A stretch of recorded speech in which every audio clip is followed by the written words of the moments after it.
今日有位表友寄咗隻勞力士過嚟，話需要維修一下。打開包裹，見到係隻中古勞力士。檢查下手錶外觀，發現個錶把鎖唔實。拆落錶帶，發現錶帶入面有好多污糟嘢。打開底蓋，見到錶殼入面有一圈鏽跡。拆咗自動舵，拎出錶把，錶把入面有好厚一層綠鏽，搞到錶把鎖唔實。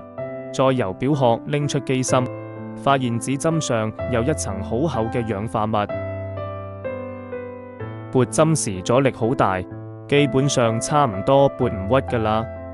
拆咗錶針，拎起面盤，發現錶殼入面啲鏽渣散咗喺機芯唔同部位，卡住咗齒輪，搞到隻錶唔喐停咗。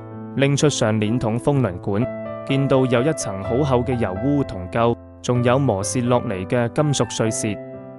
擰鬆螺絲，拎起自動夾板，拆散自動部分，發現自動部分啲紅寶石眼上面啲潤滑油已經變質。